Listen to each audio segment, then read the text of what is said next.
सिर्फ इसलिए कि जियाहुआ ने शराब पीने के बाद बच्चों को पसंद करने की बात कही, तुमने उसकी वर्जिनिटी छीन ली और उसे जुड़वाओं बच्चों से प्रेग्नेंट कर दिया। वह बहुत दुखी हुई और तुमसे जिम्मेदारी मांगने लगी, लेकिन तुम, इस बेरहम कमीने ने मना कर दिया। तुमने न सिर्फ कहा कि यह सिर्फ एक फॉलिंग था, बल्कि तुमने उसे बच्चों का अबॉर्शन करने के लिए भी मजबूर किया, ताकि तुम्हारी औरतों वाली आदतों में कोई दखल ना दे। फिर भी तुम्हारा जमीर थोड़ा कम नहीं था। तुमने जियाहुआ और लियू रुयान को अबॉर्शन के लिए कुछ हजार युआन दिए और फिर बिना किसी निशान के गायब हो गए, और फिर कभी तुम्हारा पता नहीं चला। हालांकि उस अबॉर्शन ने लियू रुयान के शरीर को बहुत नुकसान पहुंचाया, जिससे वह इनफर्टाइल हो गई। तुमने खुद लियू रुयान को मां बनने की काबिलियत से दूर कर दिया, जिससे वह जिंदगी भर इनफर्टाइल रही। पहले की एकेडमिक स्टार को जिंदा रहने के लिए छोटे मोटे काम करने पड़े। फिर भी उसने अपनी मौत तक, जब तक उसका दूसरा जन्म नहीं हुआ, कभी नाराजगी का एक शब्द भी नहीं कहा। तुम्हें अचानक एहसास होता है कि उसने उस दिन असल में जुड़वां बच्चों का अबॉर्शन किया था। कोई हैरानी नहीं कि उसे हर रात बुरे सपने आते थे और वह खुद को कभी दोष नहीं देती थी। फिर भी उसने कभी किसी से तुम्हारे बारे में एक बुरी बात नहीं कही। इससे तुम्हारा गिल्ट और बढ़ गया। तुमने सोचा कि अगर तुमने उसे बच्चे अबॉर्शन नहीं करवाने दिए होते और अगर तुमने एक नई जिंदगी शुरू की होती, तो उसे इतना दिल तोड़ने वाला दर्द नहीं सहना पड़ता। जैसे ही तुम पछतावे से भरे थे, इस जन्म में तुम्हारा दूसरा जन्म हुआ। तुमने सर्जरी रोकने और उससे अपने सारे कर्ज चुकाने की कसम खाई। तुमने अचानक समय देखा, दोपहर के 12:30 बज रहे थे। तुम्हें यह बात साफ साफ याद थी। तुम्हारे पिछले जन्म में लियू रुयान की आज दोपहर 2 बजे सर्जरी हुई थी। हॉस्पिटल पहुंचने में अभी भी देर नहीं हुई थी। यह सोचकर तुम अचानक बिस्तर से कूद पड़े। वह उछल कर उठी, अपना कोट पकड़ा और अपने पीछे अपनी रूममेट की आवाजों को नजरअंदाज करते हुए बाहर भागी। हॉस्पिटल के ऑपरेटिंग रूम के बाहर लियू रुयान अपनी रूममेट ये पियान के साथ एक बेंच पर बैठी थी। उसका चेहरा बहुत पीला पड़ गया था। तुम्हें कुछ दिन पहले की बात याद है, जब तुमने खुद उसे फोन पर कहा था कि वह अपनी अजीब सी चिंता छोड़ दे। उसकी आवाज में बेबसी और दुख को पूरी तरह नजरअंदाज कर दिया था। तुम जानते थे कि अगर वह इतनी परेशान न होती, तो इस बच्चे को जन्म देने के लिए वह कोई भी मुश्किल झेल लेती। सर्जरी 1 घंटे में थी। अपने बच्चे के गायब होने का ख्याल लियू रुयान के दिल में चाकू चुभने जैसा था। उसके चेहरे पर बेकाबू आंसू बह रहे थे। वह ठंडे ऑपरेशन रूम से डर रही थी और अपने पेट में पल रहे बच्चे को छोड़ने के लिए और भी ज्यादा तैयार नहीं थी। लेकिन उसने बस ऐसा नहीं किया। एक रास्ता था। इस समय लियू रुयान बस अपने आंसू पोंछ सकती थी, धीरे से अपने पेट के निचले हिस्से को सहला सकती थी और अपने होने वाले बच्चे से धीरे से माफी मांग सकती थी। मुझे माफ कर दो बेबी, यह मेरी गलती है। मैं तुम्हें बचा नहीं सकी। बेबी, मुझे बहुत अफसोस है। अगर मैं तुम्हें इस दुनिया में लाती तो तुम्हें भी मेरे साथ दुख होता। मैं तुम्हें इस तरह दुख में नहीं देख सकती। मुझे बहुत अफसोस है। लियू रुयान बहुत रो रही थी। उसके चेहरे पर आंसू बह रहे थे। उसने ये भी सोचा कि ये 2 छोटी छोटी जिंदगियां उन लड़का होंगी या लड़की, लेकिन पलक झपकते ही उसकी सारी खूबसूरत कल्पनाएं गायब हो गईं। जैसे ही वह दुख से डूबी, एक नर्स अचानक पास आई। ये कौन है? लियू रुयान ने अपना आंसू से भरा चेहरा उठाया। उसकी आवाज कांप रही थी और उसने जवाब दिया, मैं हूं। नर्स ने उसे एक फॉर्म दिया। उसकी आवाज ठंडी थी। अगर तुम्हें सर्जरी के बारे में पक्का है तो इस कंफर्मेशन फॉर्म पर साइन कर दो। लियू रुयान का शरीर बेकाबू होकर कांप रहा था, लेकिन उसने फिर भी अपनी पूरी ताकत लगाकर 2 शब्द कहे, मुझे पक्का है। जैसे ही उसने बोलना खत्म किया, उसके आंसू फिर से बेकाबू होकर बहने लगे। उसे इतना रोता हुआ देखकर नर्स खुद को रोक नहीं पाई और पूछा, बच्चे का पिता कहां है? वह तुम्हारे साथ क्यों नहीं आया?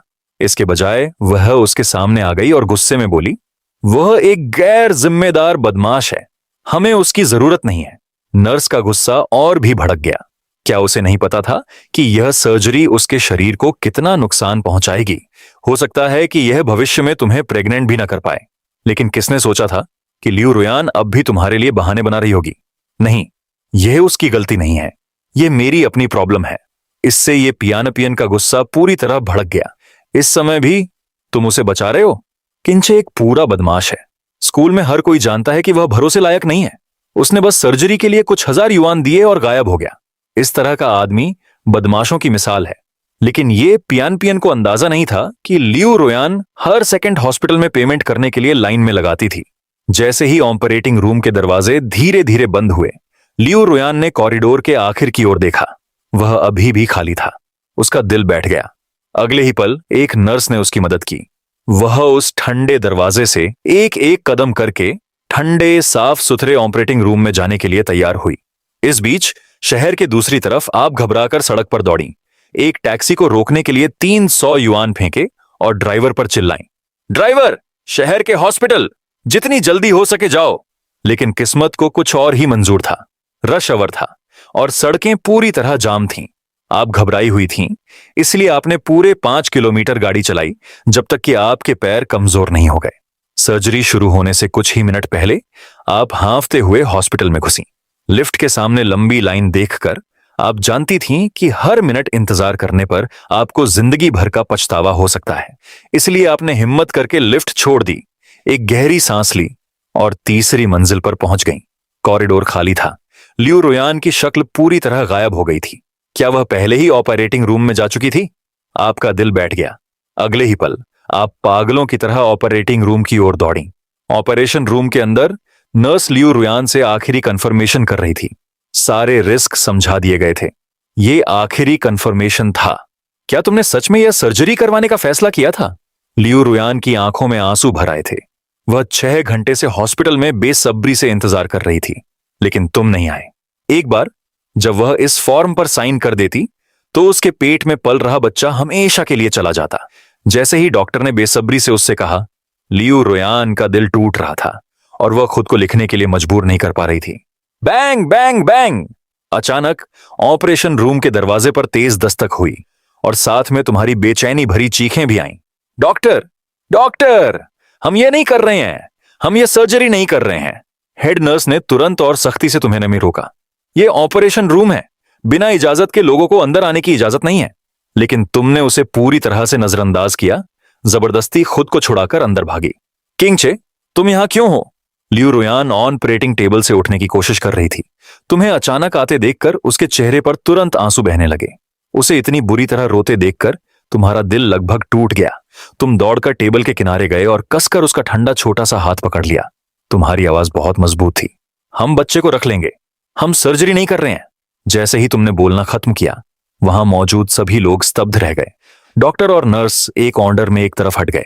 यहां तक कि ये पियन जो अभी तुम्हें कोस रही थी, चुपचाप कुछ कदम पीछे हट गई। लेकिन वह गई नहीं, बल्कि उसने कान लगाकर चुपके से सुनने लगी।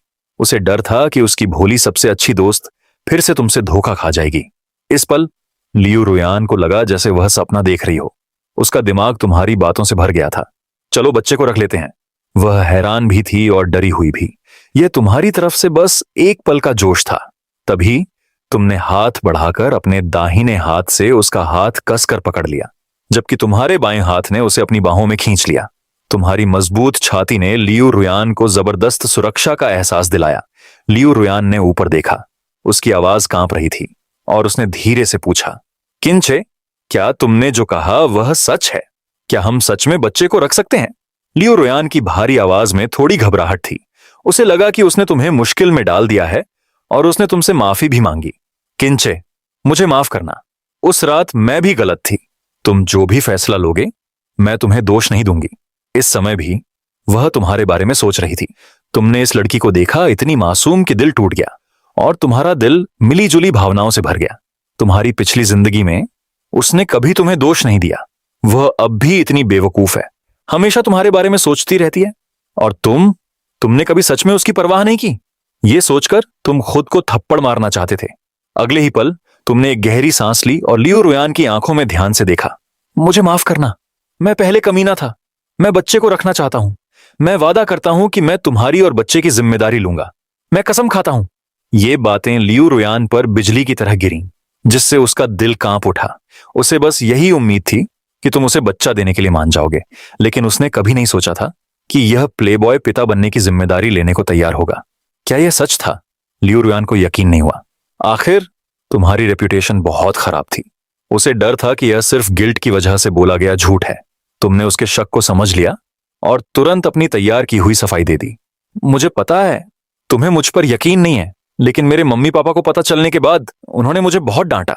उन्होंने मुझे मेरे बचपन की तस्वीरें भी दिखाईं। उन तस्वीरों को देखकर मुझे एहसास हुआ कि मुझे भी सच में बच्चे बहुत पसंद हैं। मैं सच में इस बच्चे को तुम्हारे साथ पालना पोसना चाहता हूं।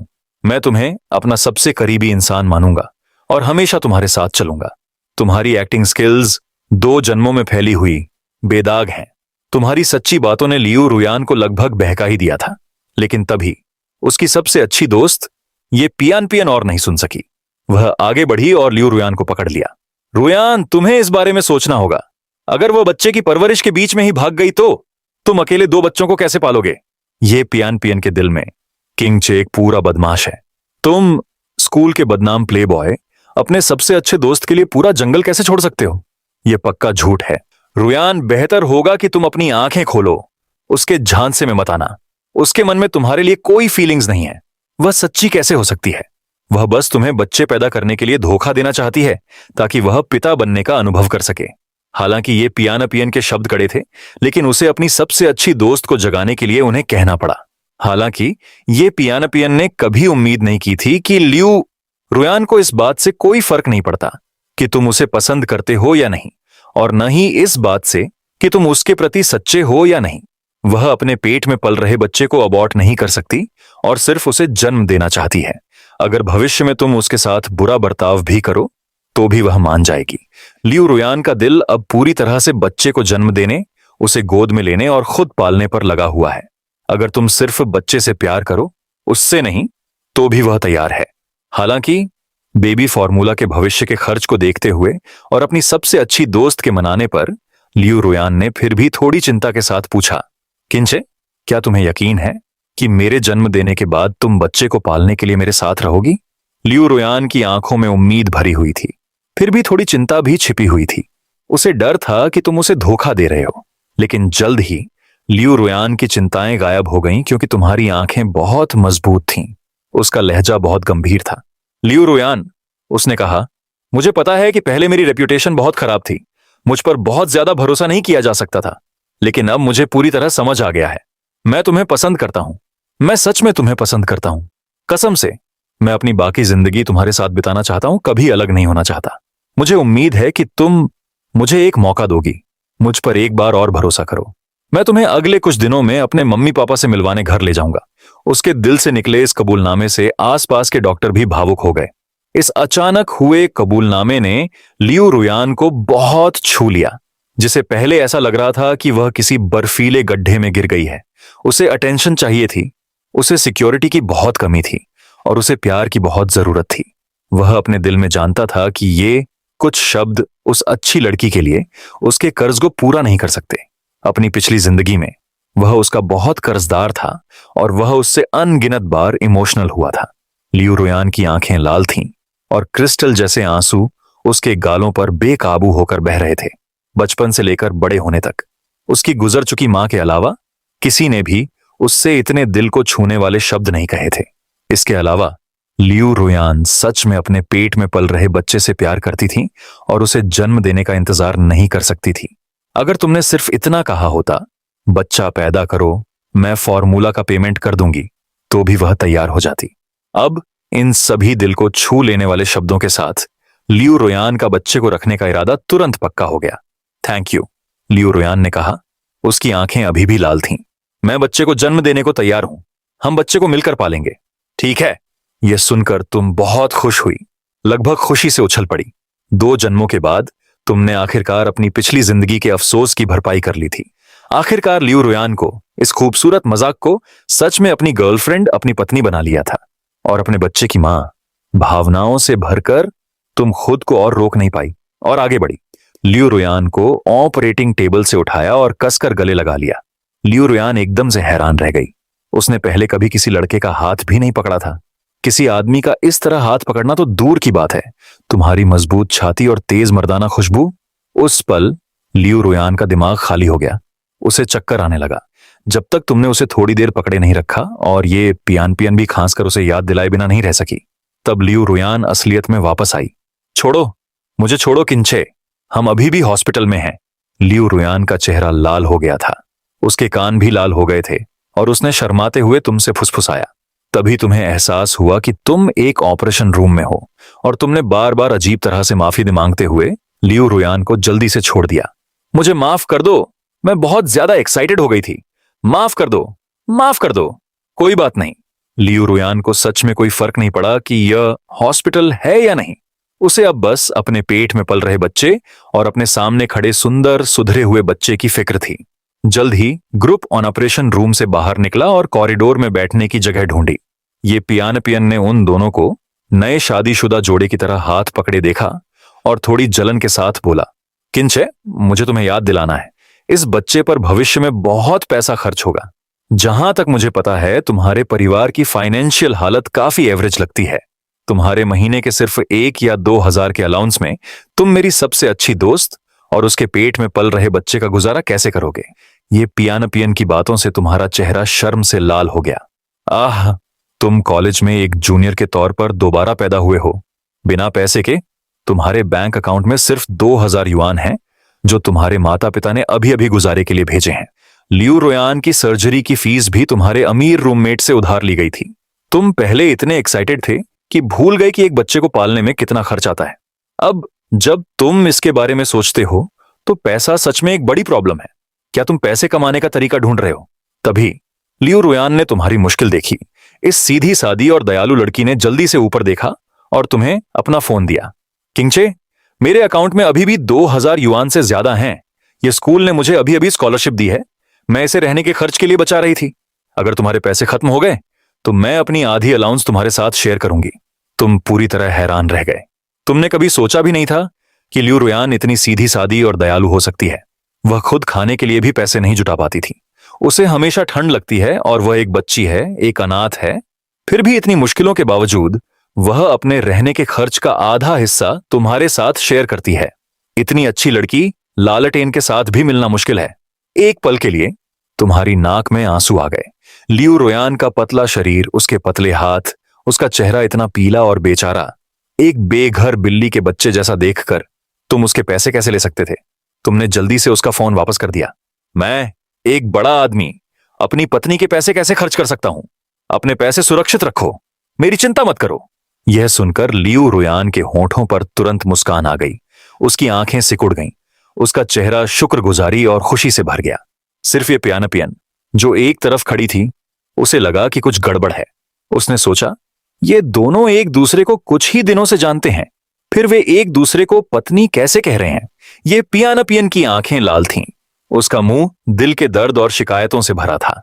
वह सुबह से ही मेडिकल चेकअप में बिजी थी। उसने एक निवाला भी नहीं खाया था। अपने कमजोर शरीर के साथ तुम अपना भी ख्याल नहीं रख सकते, फिर भी तुम बच्चे पैदा करने पर अड़े हो।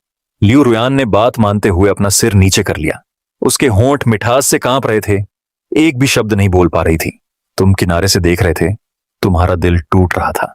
तुम्हारे बड़े कोमल हाथ ने धीरे से उसकी पीठ सहलाई।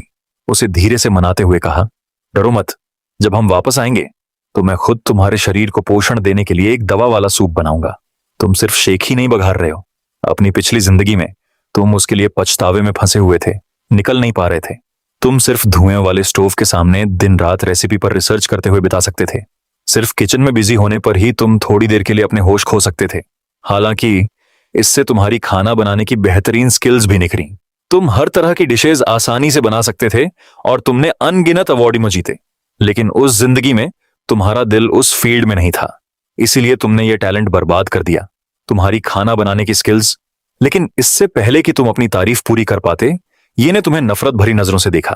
तुम हमेशा एक चालाक, औरतों जैसे सुंदर लड़के की तरह रहते हो और उम्मीद करते हो कि सुंदर औरतें तुम्हें खाना खिलाएंगी।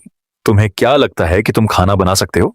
अगर मेरी सबसे अच्छी दोस्त ने तुम्हारी कोई भी नॉन कुलिनरी डिश खाने की हिम्मत की तो वह पूरी तरह बर्बाद हो जाएगी।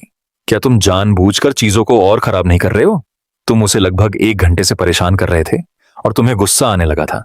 तुम जवाब देने ही वाले थे, लेकिन इससे पहले कि तुम एक भी शब्द बोल पाते, लियू रुयान, उसके चेहरे पर उलझन थी। वह थोड़ा आगे बढ़ी, जिद और मजबूती से तुम्हारे सामने खड़ी हो गई ताकि एक बार फिर तुम्हें बचा सके। प्लीज उसके बारे में कम बोलो, उसने सोचा। मुझे पूरा भरोसा है कि किंचे जानबूझकर मुझे टालने की कोशिश नहीं करेगी। अगर उसने सच में सादे पानी का एक बर्तन भी उबाला तो भी मैं उसे पूरा पी जाऊंगी। लियू रुयान का पूरे दिल से लगभग बेवकूफी भरा बचाव सुनकर आप अचानक एक पंचर गुब्बारे की तरह पिचक गए। बहुत देर तक रोते रहे, जवाब में एक भी शब्द नहीं बोल पाए। और एक बार फिर इस बेवकूफ लड़की ने आपके दिल को खुश कर दिया। आपने मन ही मन खुद से कसम खाई, इतनी अच्छी लड़की है, आपको उसे प्यार करना चाहिए और जिंदगी भर उसे अपने पास रखना चाहिए। लियू रुयान ने धीरे धीरे कुछ कैंडी निगलने के बाद उसका थका हुआ शरीर धीरे धीरे ठीक हो गया और वह मुश्किल से खड़ी और चल पा रही थी। लेकिन आप उसे इस तरह तकलीफ में कैसे रहने दे सकते थे?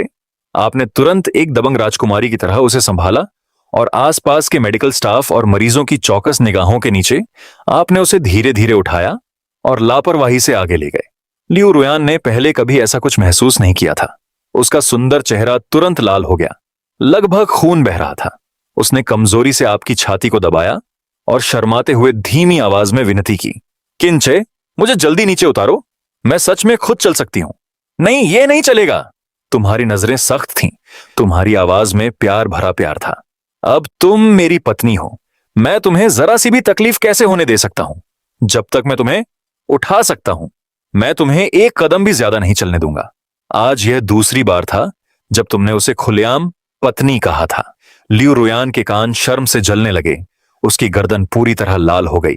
उसने बस शर्माते हुए अपना पूरा चेहरा तुम्हारी चौड़ी गर्म छाती में छिपा लिया। ये पियान पियन जो पीछे चल रही थी ने डॉग फूड का एक निवाला निगल लिया और मन ही मन गुस्से से भरे चेहरे से खुश हो रही थी। अगर मुझे पता होता कि यह डॉग फूड इतना ज्यादा है तो मैं भी डेट करने के लिए कोई आदमी ढूंढ लेती। एग्जामिनेशन रूम में घुसते हुए डॉक्टर ने सख्त पोकर चेहरे से टेबल पर गंभीरता से थपथपाया। इस शरीर को लंबे समय से कुपोषण की हिस्ट्री है और यह गंभीर हाइपोग्लाइसीमिया से पीड़ित है और अब यह प्रेग्नेंट है। तुम्हारे बगल वाला आदमी कैसा पति है? वह तुम्हें खाने के लिए कुछ भी अच्छा लाने की जहमत भी नहीं उठाता। तुम्हें पता होना चाहिए कि वह जुड़वां बच्चों को जन्म देने वाली है। डॉक्टर की डांट सुनकर लियू रुयान शर्म से पीछे हट गई। उसका सिर लगभग कॉलर बोन को छू रहा था। हालांकि वह डॉक्टर से बहस करने की हिम्मत जुटाना चाहती थी कि वह अभी उसकी कानूनी पत्नी नहीं है, कि उन्होंने अपनी शादी भी रजिस्टर नहीं कराई है, लेकिन डॉक्टर का रौबदार और ठंडा बर्ताव बहुत डरावना था। डरपोक लियू रुयान एक जिद्दी बलगम की तरह एक आवाज भी नहीं निकाल पाई।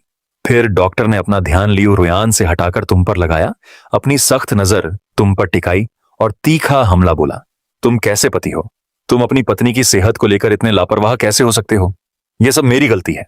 तुम सही हो, मैं घर पहुंचते ही उसके लिए सबसे अच्छा फर्मेंटेड फ्रूट सूप खरीदूंगा। भले ही यह तुम्हारी गलती है, फिर भी तुम एक पति की जिम्मेदारियां लेते हुए उसने बार बार दिल से माफी मांगी। लियू रुयान जो बगल से देख रही थी, उसके गले में एक गांठ सी आ गई। उसका दिल उसके लिए दुख से भर गया।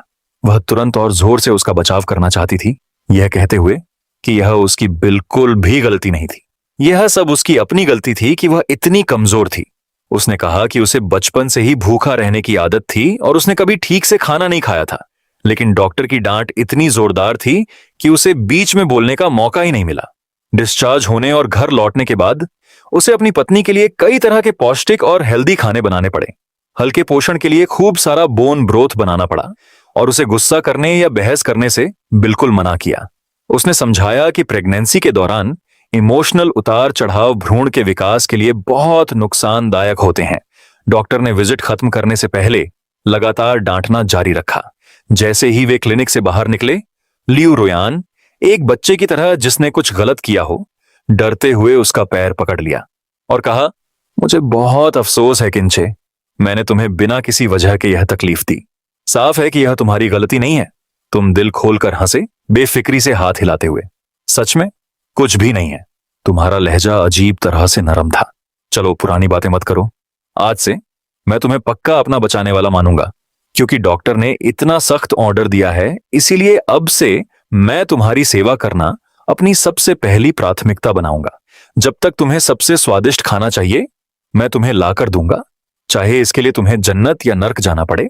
अब से मैं खुद दिन के तीनों टाइम का खाना ठंडा करके तुम्हारे होठों तक पहुंचाऊंगा। लियू रुयान मुस्कुराई।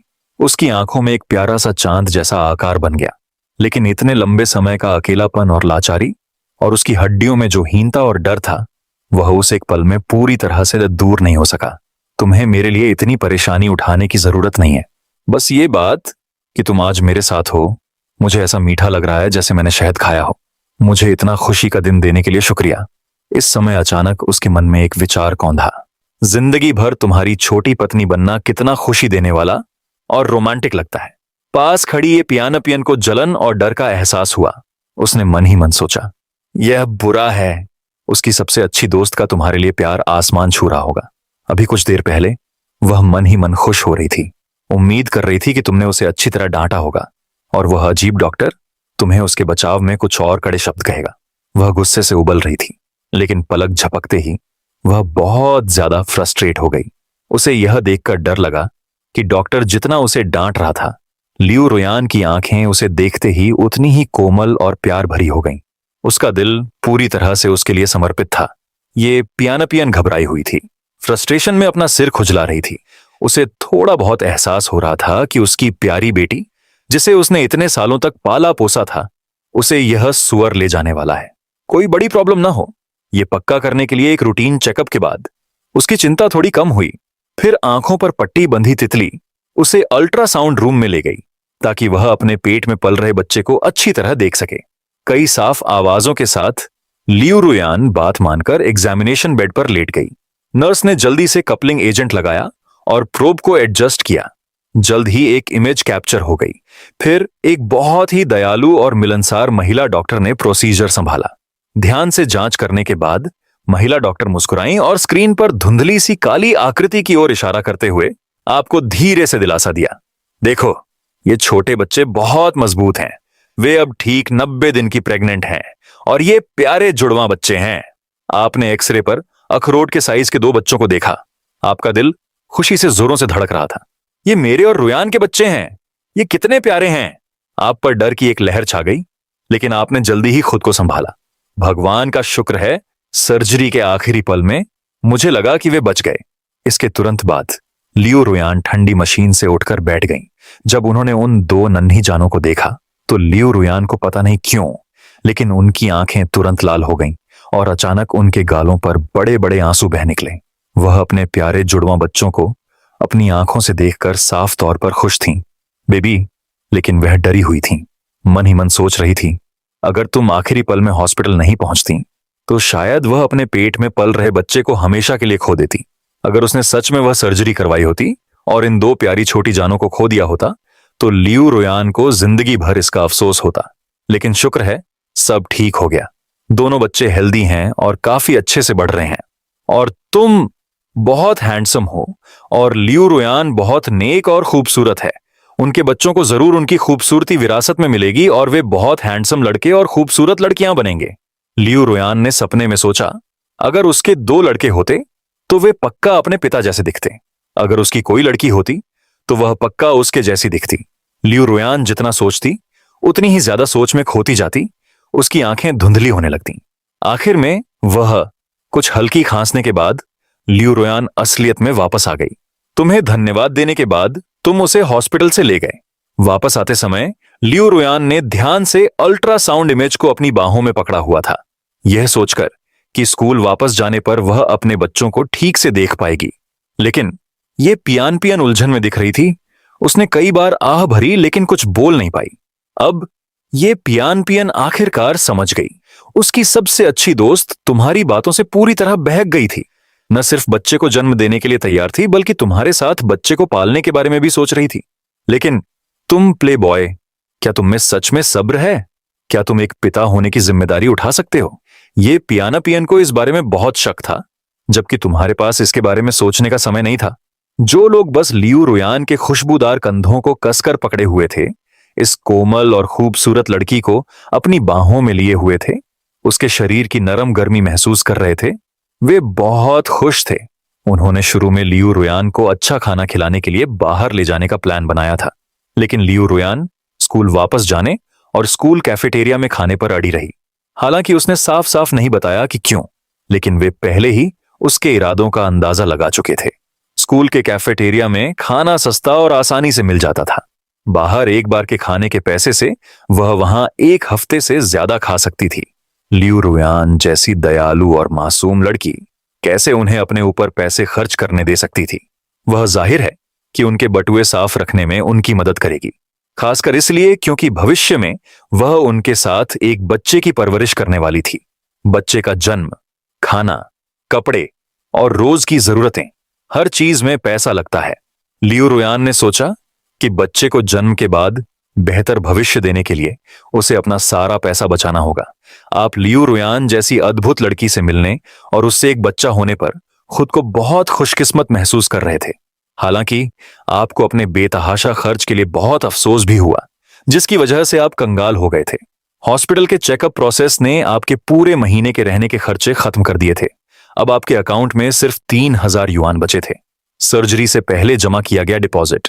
और ये 3,000 युआन आपके थे भी नहीं, ये कुछ दिन पहले तुम्हारे अमीर रूममेट से उधार लिया था। तुम्हें इसे किसी भी दिन वापस करना पड़ सकता है, लेकिन एक बार जब तुम अपना खुद का बिजनेस शुरू करोगे तो तुम मैनेज कर पाओगे। चीजें बेहतर होती दिख रही थीं। जल्द ही टैक्सी यूनिवर्सिटी गेट पर आराम से रुक गई। तुम तीनों ने पैसे दिए और बाहर निकलकर कैंपस में साथ साथ चलने लगे। लियू रुयान और ये पियानपियन ने शुरू में लंच के लिए सीधे कैफेटेरिया जाने का प्लान बनाया था, लेकिन इससे पहले कि वे पास पहुंच पाते, ये पियानपियन ने फिर से तुम्हें परेशान करना शुरू कर दिया। आखिर तुम कैंपस में एक जाने माने हार्ट थ्रोप थे और ये पियानपियन नहीं चाहती थी कि खाते समय लोग उन्हें बंदर की तरह घूरें। इसलिए ये पियानपियन ने सख्त चेहरा बनाकर तुमसे कहा, किंचे, मेरा पीछा करना बंद करो।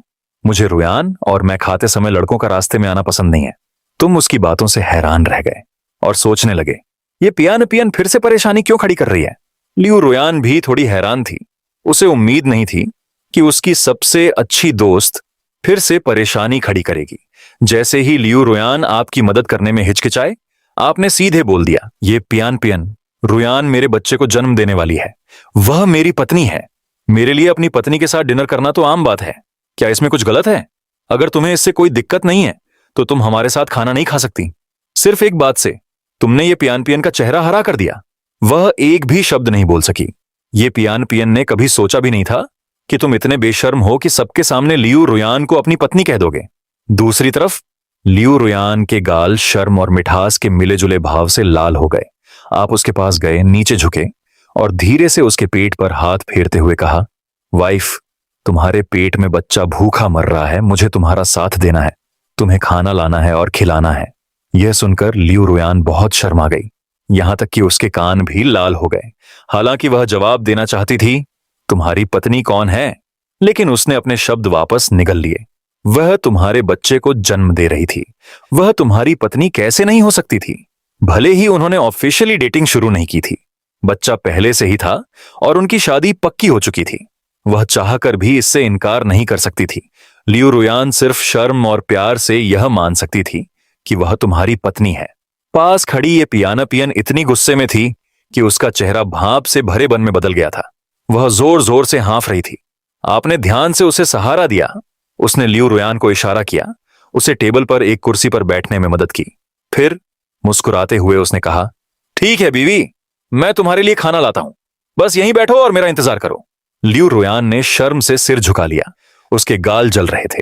इस बीच उसी डिपार्टमेंट के स्टूडेंट्स जो कैफेटेरिया में खाना ले रहे थे, एक पल के लिए हैरान रह गए। फिर उनकी आंखें चौड़ी हो गईं।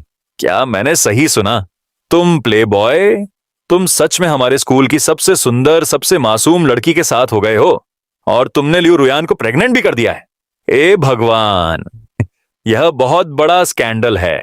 ऐसा लगता है कि मासूम लियू रुयान उतनी भोली नहीं है जितना सब सोचते हैं। आसपास के स्टूडेंट्स हैरान रह गए। तुम स्कूल में एक बदनाम प्ले बॉय हो। तुम्हारी दर्जनों गर्लफ्रेंड रही हैं। तुम अक्सर सिर्फ लड़कियों को डेट करते हो। उसने तुम्हारे लिए खाना भी बनवाया और तुम्हारे खाने के पैसे भी दिए। जब एक अमीर औरत तुम्हें डेट कर रही थी, तब भी उसने तुम्हारे साथ एक जिगोलो जैसा बर्ताव किया। लेकिन आज तुम्हारा यह जिगोलो एक जिम्मेदार पति की तरह बर्ताव कर रहा है, लियू रुयान का इतना ध्यान और ख्याल रख रहा है। यह सच में यकीन नहीं होता। और ज्यादातर अफवाहें कह रही हैं कि लियू रुयान बदचलन है या उसने तुम्हें बहकाया है। ये गॉसिप बहुत ही गंदी होती है। ये बातें सुनकर लियू रुयान ने अपने आप अपना सिर और झुका लिया। लेकिन तुमने ये जिंदगी जी है। लियू रुयान के साथ जरा भी नाइंसाफी नहीं होने दोगे। तुम खड़े हुए और चिल्लाए, आज से जो कोई भी मेरी पीठ पीछे मेरी पत्नी लियू रुयान के बारे में बुरा बोलने की हिम्मत करेगा, उसे मेरा बेरहम और बेरहम बर्ताव झेलना पड़ेगा। औरतों के पीछे भागने के अलावा तुम्हारी रेप्यूटेशन भी खराब है। हमला करने का हमेशा समय होता है। तुमने एक्शन लिया। कैफेटेरिया में लोगों ने चाहे जो भी सोचा हो, तुम्हारी शरारती और शरारती आवाज काफी शांत हो गई। यह रौब जमाने वाला पल लियू रुयान ने देखा और याद रखा। उसे तुरंत एक अच्छा एहसास हुआ। आसपास के कई लड़के तुम्हारी चेतावनी से साफ तौर पर चौंक गए थे। उन्होंने कभी सोचा भी नहीं था कि यह मशहूर प्लेबॉय इतना बचाने वाला पागल बन जाएगा। खाने की खिड़की पर एक लंबी लाइन लग गई। तुमने अपनी बारी आने से पहले 2 मिनट इंतजार किया। अपना खाना लाते समय आपने बहुत सोचा, अगर आप अकेले खा रहे होते तो आप पेट भरने के लिए बस कुछ सिंपल डिश ऑर्डर कर देते। लेकिन लियू रुयान आपके बच्चे की मां बनने वाली थी और उसका शरीर कमजोर था। उसे सही न्यूट्रिशन की जरूरत थी। इसीलिए आपने खास तौर पर कई पेट भरने वाली मीट डिश ऑर्डर की। फिर आपको चिंता हुई कि वह अपनी प्रेगनेंसी में ज्यादा चिकनाई वाली कोई चीज नहीं खा पाएगी, इसलिए आपने कुछ एक्स्ट्रा सब्जी की डिश और सूप की 2 सर्विंग भी मंगवाई, एक मीठी और एक नमकीन, ताकि वह जो चाहे चुन सके। जब आप सारा खाना वापस लाए तो टेबल पर 7 या 8 डिश और सूप की 2 सर्विंग ढेर हो गई थीं। लियू रुयान की आंखें हैरानी से चौड़ी हो गईं। उसने थोड़ा सा माथा सिकोड़ा और कहा, किंचे, तुमने इतना सारा खाना क्यों खरीदा? मुझे भूख कम है, मैं ये सब खत्म नहीं कर सकती। ये बहुत बेकार है। वह परेशान था कि आप बहुत ज्यादा पैसे खर्च कर रहे थे। आखिर जब उसे अपना खाना मिलता था तो या तो एक मीट डिश और एक सब्जी होती थी या 2 स्टीम्ड बन्स और अचार वाली सब्जियों की एक प्लेट होती थी। वह इतना खर्चीला कभी नहीं होगा। लेकिन लियू रुयान को अंदर से बहुत अच्छा लगा। तुम्हारी इतनी देखभाल से वो बहुत खुश था। तुम सच में एक समझदार और समर्पित पति लगते हो, अपनी सबसे अच्छी दोस्त। ये पियान को अपने बगल में बैठा देखो। उसकी प्लेट में सिर्फ एक सर्विंग चावल और 2 सब्जियां थीं। तुमने एक कटोरी गर्म सूप भी नहीं खरीदा। लियू रुयान के सामने रखे 2 कटोरी गर्म सूप और 8 बड़ी डिश की तुलना में बर्ताव में फर्क बहुत साफ था। इससे ये पियान तुमसे फिर से बहुत नाखुश हो गया। तुम अभी ये पियान से बहस करने के मूड में नहीं थे। तुम्हारा चेहरा मुस्कुराहट से चमक रहा था और तुम्हारा सारा ध्यान लियू रुयान पर था। आपने मुस्कुराते हुए उसे धीरे से दिलासा दिया, वाइफ, बस अपने खाने पर ध्यान दो। तुम कितना भी खाओ, कोई फर्क नहीं पड़ता। अगर तुम खाना खत्म नहीं कर पाओगी तो मैं देख लूंगा। तुम कल स्टीम्ड बन्स के साथ दूसरा खाना खा सकती हो। शॉर्ट में, तुम उसे बिल्कुल भी तकलीफ नहीं दे सकती थी। इसके अलावा डॉक्टर ने कहा कि उसे और न्यूट्रिशन की जरूरत है। तुम्हारी बातें बहुत सच्ची थीं, खासकर तुम्हारी आंखों में उमड़ता प्यार भरा भाव, जिसने तुरंत लियू रुयान का दिल पिघला दिया। लियू रुयान की आंखें भी नरम और कोमल हो गईं। उसने बात मानते हुए तुम्हारी बातें सुनी और धीरे धीरे और सोच समझकर खाना शुरू कर दिया। तुम उसके पास पहरा दे रहे थे, तुम्हारे सबसे वफादार प्रोटेक्टर। उसे जो कुछ भी चाहिए था देने के लिए तैयार, यहां तक कि सिर्फ एक टिश्यू भी। लेकिन किस्मत बेरहम थी। आज कैफेटेरिया का खाना सच में बहुत खराब था। लियू रुयान ने चावल के सिर्फ 2 निवाले खाए थे कि उसकी भौहें थोड़ी सिकुड़ गईं। आधे पके हुए दाने चबाने में मुश्किल हो रहे थे, जिससे उसे बहुत अजीब लग रहा था। फिर उसने स्टिर फ्राइड मीट के 2 टुकड़े डाले, खुद को जबरदस्ती खाने की कोशिश की। लेकिन जैसे ही मीट उसके मुंह में गया, उसे उल्टी जैसा चिपचिपा स्वाद महसूस हुआ। वह खुद को रोक नहीं पाई और उसे उल्टी आ गई। यह देखकर आप गर्म टिन की छत पर बैठी बिल्ली की तरह घबरा गए और अपनी पत्नी से पूछने लगे कि क्या उसकी तबीयत ठीक नहीं है और क्या कैफेटेरिया का खाना बहुत खराब था। तुमने पागलों की तरह टिश्यू का एक बड़ा ढेर निकाला और प्यार से उसके मुंह से चिकनाई पहुंची। लियू रुयान के आंसू बहने लगे और उसने कमजोरी से तुमसे कहा कि उसे नहीं पता कि क्या हुआ है। प्रेग्नेंट होने के बाद से उसकी भूख बहुत ज्यादा थी और अब कैफेटेरिया में खाने का स्वाद बहुत अजीब था। उसने बहुत माफी मांगी, कहा कि वह सच में खा नहीं सकती। लियू रुयान की भौहें सिकुड़ गईं। उसका चेहरा मौत जैसा पीला पड़ गया और वह बहुत बुरी लग रही थी। तुमने अपनी जांघ पर थपकी मारी। अचानक तुम्हें याद आया कि प्रेग्नेंट औरतें खाने की महक को लेकर बहुत सेंसिटिव होती हैं। तुमने पहले से यह कैसे नहीं सोचा? और लियू रुयान बहुत दयालु थी। अब भी वह अपनी कमजोरी के लिए खुद को ही दोषी मान रही थी, कैफेटेरिया के शेफ की खराब स्किल्स को नहीं। तुमने गुस्से से चॉपस्टिक उठाई, उसमें स्टियर फ्राइड मीट का एक टुकड़ा डाला और उसे अपने मुंह में डाल लिया। चबाते हुए तुम खुद उसे छकना चाहते थे, लेकिन जैसे ही महक फैली, तुम चीखते हुए जमीन पर उल्टी करने से खुद को रोक नहीं सके। धत तेरे की, तुम गाली देने से खुद को रोक नहीं सके। मीट का स्वाद बिल्कुल बेकार था, जैसे खराब और सड़ा हुआ हो। तुम, एक सख्त आदमी, भी इसे पचा नहीं पाए। उसकी प्रेगनेंसी से हुई एलर्जी तो दूर की बात है। तुमने तुरंत अपनी पत्नी से माफी मांगी, कहा कि यह सब तुम्हारी गलती थी, तुम्हें उसे पहले ही छक्कर दिखा देना चाहिए था। अब तुम खुद को कोस रहे हो, पहले से चेक न करने और उसे इस तरह उल्टी करवाने का पछतावा कर रहे हो। लियू रुयान ने बार बार अपना सिर हिलाया। ये तुम्हारी गलती नहीं थी, ये तुम्हारी गलती नहीं थी। वह बस बहुत ज्यादा सेंसिटिव हो रही थी। वह अपने डॉर्म में वापस जाकर आराम करना चाहती थी। उसे सच में बहुत बुरा लग रहा था। इससे पहले कि तुम बोलना खत्म कर पाती, उसने दर्द से अपना मुंह फिर से ढक लिया। ऐसा लग रहा था जैसे उसे उल्टी आने वाली हो। तुमने जल्दी से उसे उठाया और लड़कियों के डॉर्मेट्री में वापस ले गए। ये पियान पियन भी जल्दी से पीछे पीछे गई। जब तुम लियू रुयान को सुरक्षित रूप से उसके डॉर्म में वापस ले आए, ये सोचकर कि उसने मुश्किल से कुछ पिया होगा, तुम्हें चिंता हुई कि आधी रात को उसे भूख लगेगी। इसीलिए तुम स्कूल के सुपरमार्केट गए और 2 बढ़िया फ्रूट प्लेटर्स पर 56 युआन खर्च किए। प्लेटर्स साफ कटे हुए तरबूज, स्ट्रॉबेरी और दूसरे ताजे फलों से भरे हुए थे। हालांकि कीमत थोड़ी ज्यादा थी, जब तक इससे उसका पेट भर गया और आधी रात को भूख के कारण उसे सोने से रोका, तुम्हें लगा कि यह सब इसके लायक था। तुम फ्रूट प्लेटर लेकर लड़कियों के हॉस्टल की तरफ भागी। जल्दी से अपना फोन निकालकर उसे मैसेज भेजा।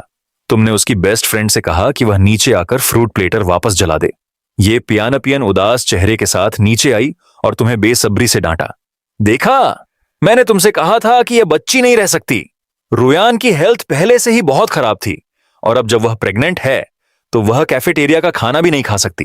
क्या तुम उसे टॉर्चर करके मारना चाहती हो? उसने शांति से फ्रूट प्लेटर दिया और कहा, ऐसा इसलिए है क्योंकि कैफेटेरिया का खाना बहुत खराब होता है। मैं खुद उसके लिए खाना बनाकर उसे खिलाऊंगी। कल से मैं गारंटी देती हूं कि वह फिर कभी खाना नहीं खा पाएगी। तुम, ये पियान ने गुस्से से कहा, मुझे तुम पर यकीन नहीं है। फिर उसने फ्रूट प्लेटर लिया और ऊपर चली गई। जाने से पहले उसने मन ही मन कहा, तुम्हारे जैसा अमीर नौजवान मालिक फ्राइड राइस भी नहीं बना सकता, फिर भी तुम मेरे सबसे अच्छे दोस्त के लिए खाना बनाने की शेखी बघार रहे हो। क्या शेखी बघार रहे हो? यह सुनकर तुम्हें बिल्कुल गुस्सा नहीं आया, क्योंकि तुम दिल से जानते थे कि कल तुम जरूर सबसे बढ़िया डिश बनाओगे। खाना बहुत स्वादिष्ट था और लियू रुयान पेट भरकर हेल्दी थी। फ्रूट प्लेटर देने के बाद तुमने उस रात डॉर्म वापस न जाने का फैसला किया। तुमने कैंपस के बाहर एक जगह किराए पर लेने का प्लान बनाया ताकि तुम खुद लियू रुयान के लिए एक हेल्दी सूप बना सको और अगली सुबह उसे दे सको। मन बनाकर तुम जल्दी से स्कूल से निकल गए। स्कूल के बाहर हर जगह रेंटल एजेंसियां थीं। तुमने कुछ कॉल किए और जल्दी से एक सही जगह ढूंढ ली। अपार्टमेंट स्कूल से लगभग 100 मीटर दूर एक रेजिडेंशियल बिल्डिंग में था, जिसके नीचे स्नैक्स से भरी एक गली थी और 200 मीटर दूर एक छोटा सा खाने का ठिकाना था। सब्जी मार्केट खाना पकाने और किराने का सामान खरीदने के लिए बहुत आसान है। बस एक ही कमी थी कि किराया थोड़ा महंगा था। 60 स्क्वायर मीटर के अपार्टमेंट का महीने का किराया 6000 युआन है। आप अपनी जेब देखते हैं, आपके पास सिर्फ 3000 युआन है। आप एक महीने का किराया भी नहीं दे सकते। जो एजेंट आपकी मदद करता है वह 30 साल की एक औरत है। खुशकिस्मती से उसका नाम आंटी ली है। जब आंटी ली देखती है कि आप एक हैंडसम नौजवान हैं और आपको कई बार प्यार से अच्छी बहन कहते हुए सुनती है, तो वह तुरंत हाथ हिलाती है और तुरंत कहती है, ठीक है, पहले 2000 युआन डिपॉजिट देते हैं, फिर किराया मैं अगले हफ्ते भी दे सकती हूं। ये नौजवान इतना हैंडसम है, ये बुरा इंसान नहीं हो सकता। मुझे तुम पर यकीन है। अच्छी बहन, तुम बहुत अच्छी हो। आप इतने खुश हुए कि खुद को रोक नहीं पाए। आपने सोचा, हैंडसम होने और मीठी जुबान रखने का यह फायदा है, और बस ऐसे ही आपने सिर्फ 2000 युआन डिपॉजिट खर्च किए और आसानी से स्कूल से सिर्फ 100 मीटर दूर एक घर किराए पर ले लिया। जब बर्फ गिरती है तो यह बहुत आसान होता है। साथ ही नीचे एक फूड स्ट्रीट है, इसीलिए स्टॉल लगाना या बिजनेस करना आसान होगा। इससे भी अच्छी बात यह है कि घर में 2 बेडरूम, एक लिविंग रूम और एक किचन है। किचन में pressure cooker, rice cooker, microwave और आपकी जरूरत की हर चीज मौजूद है। आप सब साफ सुथरे थे। आप बस कुछ सामान और मसाले खरीदने के लिए नीचे बाजार गए, फिर जल्दी से अपने किराए के कमरे में खाना बनाना शुरू कर दिया। आप जो बना रहे थे वह था 10 सामग्री वाला टॉनिक सूप। आपके दिमाग में सैकड़ों रेसिपी आ गईं और यह भी कोई अलग नहीं थी। हर सामान की सही मात्रा आखिरी मिलीग्राम तक एकदम सही थी। आपको बस याद से रेसिपी को स्टेप बाय स्टेप फॉलो करना था। क्योंकि लियू रुयान प्रेग्नेंट थीं, इसलिए आपने सामान तैयार करने में बहुत सोचा और मेहनत की। चिकन तैयार करने में आपको पूरा 1 घंटा लगा। मसाले, गाजर, हरा प्याज, अदरक और लहसुन समेत सभी सामान तैयार हैं। आपके कुशल हाथों से सभी चीजों को प्रोसेस करना आसान है। फिर आप सभी चीजों को प्रेशर कुकर में डालें। रेसिपी के अनुसार सही मसाले डालें और फिर बस इंतजार करें। लगभग आधे घंटे के बाद प्रेशर कुकर में पौष्टिक सूप तैयार है। एक झटके में आप चम्मच से प्रेशर कुकर से गर्मागर्म सूप का एक चम्मच निकाल लें। फिर आप कटोरा उठाई और ध्यान से उसका स्वाद लें। जैसे ही पौष्टिक सूप आपके मुंह में जाता है, एक ऐसा स्वाद जिसे बताया नहीं जा सकता आपके पूरे टेस्ट बड्स पर छा जाता है। तुमने बस थोड़ा सा निगला और तुम्हारे पेट को गर्मी और आराम महसूस हुआ। यह सूप आराम देने वाला और स्वादिष्ट था, जिसका स्वाद कभी न भूलने वाला था। बिल्कुल कमाल का। ऐसा लगता है कि ट्रांसमाइग्रेट करने के बाद भी तुम्हारी कुकिंग स्किल्स अपने पीक पर हैं। कितना स्वादिष्ट। इसे खत्म करने के बाद आपने होंठ चाटे, कुछ और घूंट पीने का मन किया, लेकिन फिर आपको याद आया कि आपको यह सूप कल सुबह लियू रुयान को देना है। कहीं आपने ज्यादा ना पी लिया। अगर कल सुबह कुछ गड़बड़ हो गई और आप दूसरा बैच नहीं बना पाए तो यह बहुत बड़ी मुसीबत होगी।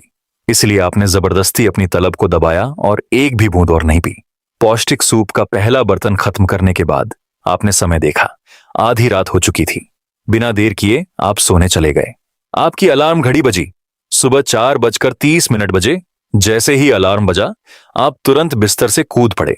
भले ही आप सिर्फ 4 घंटे सोए थे और बहुत थके हुए थे, फिर भी आपने कोई शिकायत नहीं की।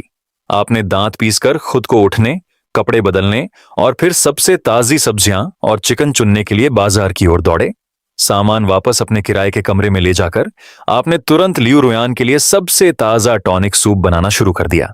सुबह 7 बजे के ठीक बाद स्टूडेंट्स क्लासरूम में आने लगे। जो लोग इतनी जल्दी उठते थे वे आमतौर पर ये कुछ टॉप स्टूडेंट्स थे जो बहुत मेहनत से पढ़ाई कर रहे थे। लियू रुयान अपने डिपार्टमेंट की टॉप स्टूडेंट होने के नाते जाहिर है कि क्लासरूम में बिना चूके सबसे पहले अंदर आई। हालांकि वह अभी भी कमजोर और बीमार महसूस कर रही थी, लेकिन उसने पहला स्थान और कई हजार युआन की स्कॉलरशिप पाने का पक्का इरादा कर लिया था। इसलिए वह पढ़ने के लिए जल्दी अपनी डेस्क पर बैठ गई। नाश्ते में उसने सिर्फ कुछ सूखे बन खाए और सिर्फ अपने बच्चे के लिए फॉर्मूला खरीदने के लिए पैसे बचाने के बारे में सोच रही। बेशक उसकी सबसे अच्छी दोस्त ये पियान पियन उसके पीछे पीछे क्लासरूम में उसके साथ पढ़ रही थी, लेकिन जैसे ही वे बैठी, अगले डॉर्म रूम से कई लंबी लहराते बालों वाली लड़कियां सीधे उनके पास आ गईं। ये लड़कियां जानबूझकर लियू रुयान के ठीक पीछे बैठी थीं, जोर जोर से गपशप कर रही थीं ताकि वह साफ साफ सुन सके। क्या तुमने सुना?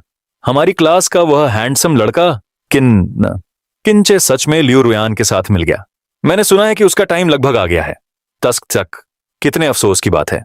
भले ही किंचे ने लियू रुयान को मना लिया, लेकिन उसने हर जगह लड़कियों के साथ फ्लर्ट करने की अपनी गंदी आदत नहीं छोड़ी। मेरा बॉयफ्रेंड किंचे के साथ एक ही डॉर्म में रहता है। उसने कहा कि वह कल रात लड़कियों से मिलने गया था और तब से हमने उसे नहीं देखा।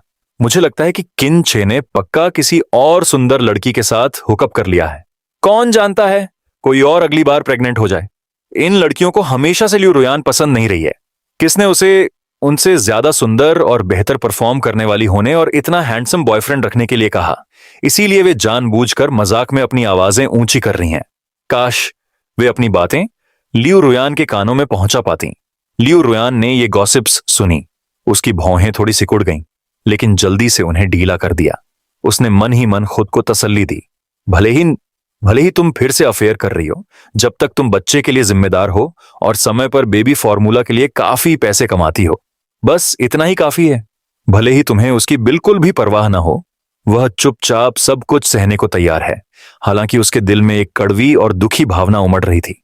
उसने दांत पीसकर अपने आंसू रोक लिए, लेकिन उसके बगल में बैठी उसकी सबसे अच्छी दोस्त ये पियान पियन यह बेइज्जती बर्दाश्त नहीं कर सकी। ये सुनकर कि तुम पूरी रात डॉर्मेट्री में वापस नहीं आए, ये पियान पियन के गाल गुस्से से फूल गए। लियू मेई ने धीमी आवाज में गुर्राते हुए कहा, रुयान देखो इस कमीने ने क्या किया है। मुझे पता था कि किंचे, वह औरतों का दीवाना, अपने तरीके नहीं बदल सकता। अगर वह बाद में क्लासरूम में आया तो मैं उसे अच्छी डांटूंगी। लियू रुयान ने बस धीरे से आह भरी, अपनी आंखें में नीची की और चुप रही। हालांकि वह तुम्हारे लिए बोलना चाहती थी, लेकिन यह बात कि तुम पूरी रात वापस नहीं आए थे नकारा नहीं जा सकता था। वह बचाव में कुछ शब्द भी नहीं कह पाई, खासकर जब उसके पीछे की गॉसिप करने वाली लड़कियां चुपके से सुन रही थीं। अगर वह तुम्हारा साथ देना भी चाहती तो उसे समझ नहीं आ रहा था कि कैसे शुरू करे। क्लासरूम में और भी लोग जमा हो गए, स्टूडेंट्स लाइन में लग गए, लेकिन कोई तुम्हें देख नहीं पाया। पीछे बैठी गॉसिप करने वाली लड़कियां लगातार बातें करती रहीं, तुम्हारे और लियू रुयान के बारे में गॉसिप करती रहीं। धीरे धीरे क्लास में कई लोग लियू रुयान को उसी नजर से देखने लगे। इससे उसे अजीब लगा, क्योंकि वह अपने साफ चेहरे, अच्छे ग्रेड और अलग कूल व्यवहार के लिए जानी जाती थी। उसे आमतौर पर लड़कों से कोई मतलब नहीं था, डेटिंग की तो बात ही छोड़ दो। क्लास में किसी ने भी इसकी उम्मीद नहीं की थी। इतनी शांत, अच्छे व्यवहार वाली और बहुत खूबसूरत लड़की असल में तुम जैसे प्लेबॉय को डेट कर रही है। और भी हैरानी की बात है कि वह तुम्हारे बच्चे की मां बनने वाली है। इससे क्लास के वे लड़के परेशान हो गए हैं जो मन ही मन उसकी तारीफ करते थे। वे सब दिल टूटा हुआ है, निराशा में छाती पीट रहे हैं। इस बीच जो लड़कियां तुम्हारे हैंडसम लुक्स को पसंद करती हैं, वे लियू रुयान से जलन और नफरत से भर जाती हैं। अफवाहें पूरी क्लास में जंगल की आग की तरह फैल जाती हैं। मासूम, सेंसिटिव और इनसिक्योर लियू रुयान इन बुरी बातों से टूट जाती है। उसका चेहरा शर्म से लाल हो जाता है और उसे समझ नहीं आता कि क्या करे। अब सबने सुना है कि तुम एक हॉट लड़की के साथ पूरी रात बाहर रहे, और वे सब बेसब्री से इंतजार कर रहे हैं कि जब तुम क्लासरूम में जाओगे तो चीजों को कैसे हैंडल करोगे। वे देखना चाहते हैं कि तुम्हारे और लियू रुयान के लिए यह कितना शर्मनाक होगा। अब पूरी क्लास यह शो देखने का इंतजार कर रही थी, लेकिन उन्होंने कभी सपने में भी नहीं सोचा था कि जैसे ही तुम क्लासरूम में कदम रखोगे, तुमने उन सबको जोकर बना दिया। जल्दी जल्दी कदमों से तुम आखिरकार क्लास से पहले क्लासरूम में घुस गए। क्लास शुरू होने से आधे घंटे से भी कम समय पहले क्लासरूम पहले से ही स्टूडेंट से भरा हुआ था, और तुम अकेले थे जो थर्मस लाए थे। और भी हैरानी की बात यह है कि तुम बिना इधर उधर देखे सीधे लियू रुयान की सीट पर चले गए। सबकी नजरें तुम्हें देखकर तुरंत लियू रुयान पर टिक गईं। एक पल में दर्जनों जलती हुई निगाहें तुम्हारी तरफ गईं। लियू रुयान ने शर्म से अपना सिर नीचे किया और धीरे से कहा, किन्सी, शायद तुम्हें कहीं और बैठ जाना चाहिए। किनका हमें इस तरह घूरना शर्म की बात है। हालांकि तुमने शैतानी मुस्कान के साथ कहा, अगर वे देखना चाहते हैं तो उन्हें देखने दो। वैसे यह एक पौष्टिक सूप है जो मैंने खुद तुम्हारे लिए बनाया है। इसे गर्मा गर्म पी लो ताकि तुम गर्म हो जाओ। मैंने कल रात तुम्हारे लिए यह सूप बनाने के लिए एक कमरा भी किराए पर लिया था, और मुझे यह समझने में बहुत समय लगा। और यह पक्का करने के लिए कि तुम आज सुबह सबसे ताजा ड्रिंक पियो, मैं सुबह 4 बजे उठा और कई बैच बार बार बनाए। यह सबसे अच्छा बैच है जो मैं तुम्हारे लिए ला पाया हूं। यह सुनकर लियू रुयान हैरान रह गई। बचपन से उसकी गुजरी हुई मां के अलावा किसी ने भी उसका इतना ख्याल नहीं रखा था। वे न सिर्फ उसकी सेहत का ध्यान रखते थे, बल्कि उसके लिए खाना बनाने के लिए भी सुबह जल्दी उठते थे, और वह भी इतनी सावधानी से। एक पल में लियू रुयान की आंखें लाल हो गईं और वह लगभग रो पड़ी। उसकी प्यारी बेटी, ये पियान पियन जो तुम्हें अंदर आते देखकर रोने वाली थी, अब बोल नहीं पा रही थी। हजारों गालियां उसके गले में अटक गईं और उसने उन्हें मुश्किल से निगला। उसने कई बार थूका और फिर अजीब तरह से वापस बैठ गया। एक भी गाली नहीं दे पाया। पीछे की लाइन में बैठी लड़कियां पूरी तरह हैरान रह गईं। उन सभी ने लियू रुयान का मजाक उड़ाने और उसे बेइज्जत करने का प्लान बनाया था, लेकिन कौन सोच सकता था कि यह बदनाम प्लेबॉय आधी रात को लड़कियों को लेने जाने के बजाय खुद लियू रुयान के लिए पूरी रात पौष्टिक सूप बनाएगा। यह तो बस यकीन नहीं होता। क्लास के जो लड़के उससे जलते थे, उन्हें शर्म आ रही थी। वे अपना सिर भी नहीं उठा पा रहे थे जब वे सोच रहे थे कि वे सुबह 4 बजे भी लकड़ी की तरह सो रहे थे, जबकि वह पहले से ही किराने का सामान खरीदने और लियू रुयान के लिए प्यार भरा नाश्ता बनाने गया हुआ था। उसकी तुलना में सभी लड़के पूरी तरह से यकीन कर रहे थे। कोई भी इस पर यकीन नहीं कर सकता था। मैं एक लड़की पर इतना ध्यान नहीं दे सकता जितना तुम दे रही हो। ठीक है, तुम्हारी आंखें लाल क्यों हैं? क्या तुम्हें भूख लगी है? जल्दी करो और थोड़ा सूप पी लो। मैंने इसे बहुत स्वादिष्ट बनाया है। लियू रुयान की आंखों से आंसू पोंछते हुए तुमने अपना हाथ बढ़ाया। फिर तुमने होशियारी से थर्मस का ढक्कन खोला, एक छोटा कटोरा निकाला और ध्यान से उसे एक चम्मच सूप दिया। जैसे ही सुनहरा शोरबा कटोरे में डाला गया, हवा में तुरंत एक बहुत तेज खुशबू भर गई। उसके मुंह में बेकाबू होकर लार भर गई। यह कितनी अच्छी खुशबू आ रही है। यह तो बस एक सूप का कटोरा है, यह इतनी अच्छी खुशबू कैसे दे सकता है? पूरी क्लासरूम इस मनमोहक खुशबू से भर गई थी। इसे सूंघने भर से ही किसी का मन भटकने लगता था। वह इस तेज खुशबू से खुद को निकाल नहीं पाता था। फुफकार, इसकी खुशबू कितनी अच्छी है। लियू रुयान भी इस खुशबू से ललचा गई। उसने ध्यान से 7 कटोरे पकड़े, उन्हें अपने होंठों से लगाया और एक छोटा घूंट लिया। उसे चिंता थी कि हाल ही में हुई मतली और उल्टी के कारण इसे पीना मुश्किल हो सकता है, लेकिन जैसे ही यह पौष्टिक सूप उसके गले में गया, एक ऐसा स्वादिष्ट स्वाद आया जिसे बताया नहीं जा सकता। उसने तुरंत उसके सभी टेस्ट बड्स को जगा दिया। जैसे ही सूप उसके गले से नीचे पेट में गया, उसने उसके पूरे शरीर को गर्म कर दिया, उसे सिर से पैर तक एनर्जी से भर दिया। ऐसा लग रहा था जैसे इस सूप का न केवल स्वाद और खुशबू बहुत अच्छी थी, बल्कि इसमें एक जादुई शक्ति भी थी जिसने उसकी शारीरिक हालत में काफी सुधार किया। लियू रुयान की खूबसूरत आंखें हैरानी से चौड़ी हो गईं। फिर उसने किनचे से कैंडी पाकर एक छोटी लड़की की तरह खुशी से पूछा, क्या तुमने सच में इसे बनाया है? इसका स्वाद बहुत अच्छा है। वह अपना मुंह खोले बिना नहीं रह सकी और कई बड़े कौर निकल गई। लगभग पूरा कटोरा एक ही बार में खत्म कर दिया। यह इतना स्वादिष्ट था कि वह खाना बंद नहीं कर सकी, खासकर सूप में नरम मुलायम गाजर। लियू रुयान को बिल्कुल भी चबाने की जरूरत नहीं पड़ी। बस एक हल्का सा टुकड़ा और नरम गाजर सीधे उसके गले से नीचे उतर गई। ये बस भगवान जैसा था। आसपास के क्लासमेट लगभग लार टपका रहे थे, मुश्किल से निगल रहे थे, हसरत से देख रहे थे। तुम तुरंत मुस्कुराए और अपनी छाती थपथपाई। जब लोहा गर्म हो तब चोट करो। ये पौष्टिक सूप सच में मैंने बनाया है और आज रात मैं स्कूल के सामने फूड स्ट्रीट पर एक फूड स्टॉल लगाने जा रही हूं। अगर तुम सब इसे आजमाना चाहते हो तो आज रात फूड स्ट्रीट पर आओ और मैं गारंटी देती हूं कि सबको कुछ मिलेगा। जैसे ही तुमने बोलना खत्म किया, पूरी क्लास में हंगामा मच गया। सबकी आंखें चौड़ी हो गईं। उन्हें अपने कानों पर यकीन नहीं हो रहा था। हे भगवान, किंचे, तुम सच में फूड स्ट्रीट पर एक फूड स्टॉल लगाने जा रहे हो? तुम इतने डेडिकेटेड कब हो गए? याद है तुम कैसे एक बदनाम जिगोलो हुआ करते थे? तुमने पैसे कमाने के लिए स्टॉल भी लगाया था। सब अभी भी ठीक से समझ नहीं पा रहे हैं। आखिरकार यूनिवर्सिटी के उन 3 सालों में सब जानते थे कि तुम एक बदनाम प्लेबॉय हो, हमेशा लड़कियों पर गुजारा करने के बारे में सोचते रहते थे। किसने सोचा होगा कि लियू रुयान के साथ आने के बाद तुम इतनी जल्दी पैसे कमा लोगे? बिगड़े हुए बेटे से अमीर बनने का पूरा बदलाव। ऐसा लगता है जैसे सूरज पश्चिम से उगाया हो। बेशक यह सच है। तुमने हाथ बढ़ाकर धीरे से उसकी नाक दबाई, हंसते हुए कहा, मैंने वहां फूड स्ट्रीट पर एक स्टॉल भी लगाया है। अपार्टमेंट पूरा किराए का है। अगर आज रात तुम्हें भूख लगे या तुम कैफेटेरिया के खाने से थक जाओ तो बस आ जाना। मैं पक्का करूंगा कि तुम्हारे पास भरपूर हो। लियू रुयान के दिमाग में आइडिया दौड़ रहे थे। वह जानती थी कि उसका पौष्टिक सूप बिल्कुल कमाल का है, स्कूल कैफेटेरिया के खाने से 1000 गुना बेहतर। अगर वह इसे स्टॉल की तरह लगाता तो बहुत भीड़ होती, बिजनेस में तेजी आती, वह बहुत बिजी रहता। तो लियू रुयान ने आज रात आकर उसकी मदद करने का फैसला किया। आखिर उसने उसके पेट में पल रहे बच्चे के लिए पैसे कमाने के लिए इतनी मेहनत की थी। तो लियू रुयान यान ने तुम्हारी आस्तीन खींचते हुए अपनी मर्जी से कहा, मैं भी आज रात तुम्हारी मदद करना चाहती हूं। तुमने कहा, बिल्कुल नहीं। तुमने जवाब दिया, प्यार से उसकी कढ़ाई सहलाते हुए, तुम अभी भी कमजोर और प्रेग्नेंट हो। इतनी परेशानी मत उठाओ। अपने डॉर्म में वापस जाओ और आराम करो। यही सबसे जरूरी बात है। तुम्हें बहुत दुख हुआ।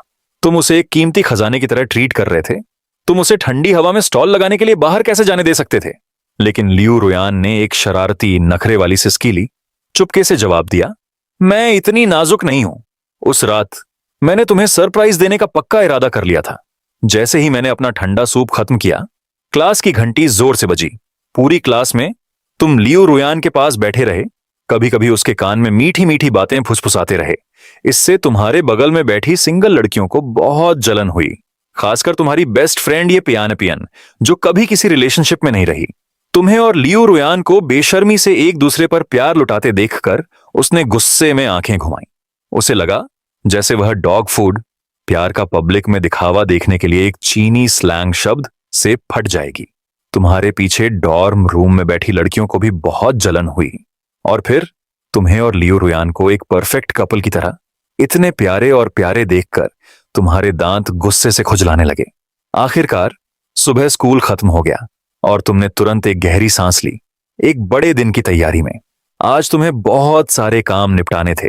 अपना स्टॉल लगाने के लिए एक मॉडिफाइड इलेक्ट्रिक ट्राईसाइकिल लेनी थी, हर तरह के बर्तन, पैन और डिस्पोजेबल टेबलवेयर खरीदने थे, हेल्थ सर्टिफिकेट और लाइसेंस लेने थे और स्टॉल की फीस देनी थी। लेकिन फ्री लंच जैसी कोई चीज नहीं होती। हर चीज के लिए असली पैसे लगते हैं।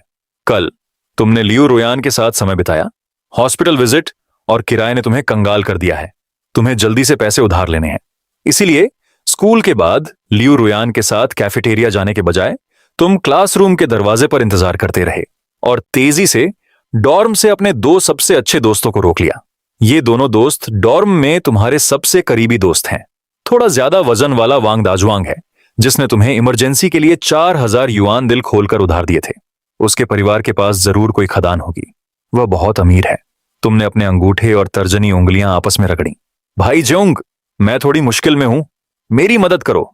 जब वांग दाजुआंग और संज्यानक्सियोंग ने तुम्हें उन्हें भाई कहते सुना, तो वे तुरंत समझ गए कि तुम किसी चीज के पीछे नहीं थे, वरना तुम उन्हें बेटा कह रहे होते। वांग दाजुआंग कुछ कदम पीछे हटा और चिढ़ाते हुए कहा, जब तुम लड़कियों को उठा रहे थे तो तुमने हमारे बारे में नहीं सोचा था, लेकिन अब जब तुमने उसे प्रेग्नेंट कर दिया है तो तुम्हें हमारी याद आ रही है। सन ज्यानक्सियोंग ने मजाक में यह भी कहा, क्या तुम्हारा बेटा प्रेग्नेंट होने वाला है? ऐसा हो गया, ये हमें बच्चे का गॉडफादर बनाने के लिए है, वरना मुझे सच में याद नहीं कि किस हवा ने तुम्हें इतनी आसानी से हमें भाई कहने पर मजबूर कर दिया। तुम उनके सिर पर थप्पड़ मारते हो, फिर कहते हो तुम दोनों सीरियस हो जाओ, मैं तुमसे कुछ सीरियस बात कर रहा हूं। सीरियसली, हम सुन रहे हैं। दोनों और ज्यादा बात मानने लगते हैं। फिर तुम अपने हाथ रगड़ते हो और कहते हो, मुझे कुछ पैसे उधार दो, मैं आज रात एक स्टॉल लगाने का प्लान बना रहा हूं। तुम्हें पता है, मुझे एक ट्राईसाइकिल और सामान खरीदने के लिए पैसे चाहिए। स्टार्टअप कैपिटल के बिना स्टॉल लगाना आसान नहीं है। तुम्हारी बात खत्म होने के बाद वांग दाजुआंग और सन ज्यानक्सियोंग मना नहीं करते। आखिर तुम तीनों रूममेट हो और कई सालों से बेस्ट बडी हो। हालांकि तुम अक्सर मजाक करते हो, लेकिन जब दिल के मामलों की बात आती है तो तुम बिल्कुल सीरियस हो। वांग दाजुआंग वाइस भाई के तौर पर मैं तुम्हें पहले ही 4,000 युआन उधार दे चुका हूं। मेरे पास ज्यादा पैसे नहीं बचे थे, फिर भी मैंने दांत पीसकर तुम्हें और 2,000 उधार दे दिए। सन ज्यानक्सियोंग ने भी अपनी कमर कसी और 1,000 युआन निकाले। जल्द ही तुम्हारे हाथ में 3,000 युआन थे। इसे तुम्हारे कार्ड में मौजूद लगभग 1,000 युआन के साथ मिलाकर अब तुम्हारे पास 4,000 युआन हैं। 4,000 युआन तुम्हारे स्टॉल के लिए काफी होने चाहिए। पैसे उधार लेने के बाद तुमने तुरंत स्कूल छोड़ा और टैक्सी लेकर सीधे मार्केट सुपरविजन ऑफिस पहुंच गए। चूंकि उस दोपहर तुम्हारी क्लास नहीं थी, इसलिए तुम्हें ज्यादा आराम महसूस हुआ। मार्केट सुपरविजन ऑफिस पहुंचने के बाद तुमने लगभग आधा घंटा जानकारी भरने और बिजनेस लाइसेंस लेने में बिताया। फिर तुम क्लिनिक गए, अपना खून निकलवाया, कुछ टेस्ट करवाए और एक हेल्थ सर्टिफिकेट लिया। ये 2 सर्टिफिकेट सब कुछ ठीक करने के बाद तुम फूड स्ट्रीट गए और मैनेजर को स्टॉल के लिए 1,000 युआन और सैनिटेशन के लिए 100 युआन दिए। तुम्हें जल्दी ही अपने स्टॉल के लिए खास जगह मिल गई। अब तुम खुलेआम अपना स्टॉल लगा सकते थे, लेकिन आपको बिजनेस के लिए एक खास तौर पर मॉडिफाइड ट्राईसाइकिल की जरूरत थी। इसलिए आप टैक्सी से एक सेकेंड हैंड मार्केट गए। वहां कई मॉडिफाइड ट्राईसाइकिल थीं, जिनकी कीमत करीब 2,000 युआन थी। आपने 2,500 युआन खर्च करके एक नई ऑन रेंज मॉडिफाइड ट्राईसाइकिल खरीदी। इस तरह ये ज्यादा साफ दिखेगी और कस्टमर वहां खाना खाने में ज्यादा आराम महसूस करेंगे। मॉडिफाइड ट्राईसाइकिल खरीदने के बाद आप उसे फूड स्ट्रीट ले गए, उसे लॉक किया और फिर चले गए। मार्केट में आपको पौष्टिक सूप के लिए सामान भी खरीदना था। साथ ही अपने बिजनेस के लिए डिस्पोजेबल कटोरे और चॉपस्टिक भी खरीदने थे। मार्केट में आपने जल्दी से कटोरे और चॉपस्टिक खरीदे और घर ले गए। लेकिन चिकन आपने चुनने में बहुत समय लगाया। रेगुलर चिकन की कीमत 8 युआन प्रति जिन 500 ग्राम है, लेकिन यह थोड़ा सूखा और बहुत स्वादिष्ट नहीं होता। हालांकि 8 युआन के चिकन से बना पौष्टिक सूप काफी स्वादिष्ट होता है, लेकिन आप परफेक्ट बनना चाहते हैं। अगर आप इसे बनाने जा रहे हैं तो इसे सबसे अच्छा बनाएं। तो आपने बस सबसे अच्छी क्वालिटी का चिकन 10 युआन प्रति जिन और सबसे स्वादिष्ट गाजर 5 युआन प्रति जिन में खरीदा। सिर्फ चिकन और गाजर ही नहीं, आपने हर एक के लिए 50 जिन खरीदे, खास तौर पर आज रात के पौष्टिक सूप के लिए। इसके अलावा आपको हरी प्याज, अदरक, लहसुन और स्टार एनीज भी चाहिए। आपने दर्जनों किलो नमक, सोया सॉस और दूसरे मसाले खरीदे। सब कुछ खरीदने के बाद आप अपने किराए के कमरे में वापस आ गए, काम पर जाने के लिए तैयार। लेकिन जब तक आप वापस आए, दोपहर के 2 बज चुके थे और आपके शाम 6 बजे के स्टॉल खुलने के समय में सिर्फ 3 घंटे बचे थे। 3 घंटे आपके लिए 100 किलो से ज्यादा सामान, खासकर हरी प्याज, अदरक और लहसुन को अकेले संभालने के लिए काफी लकी नहीं थे। उन्हें छीलने और धोने में बहुत समय लगा। और तो और आपको चिकन और आलू को भी प्रोसेस करना था। 3 घंटे काफी नहीं थे। जैसे ही आप इससे जूझ रहे थे, आपका फोन बजा। ये वांग दाजुआंग का फोन था। जैसे ही तुमने जवाब दिया, वांग डाजुआंग की आवाज आई। बड़ी, तुम कहां हो? जोंगे और मैं आज दोपहर फरी हैं, बस टाइम पास कर रही हैं। मैं फरी था तो मैंने सोचा कि आकर तुम्हारी मदद कर दूं।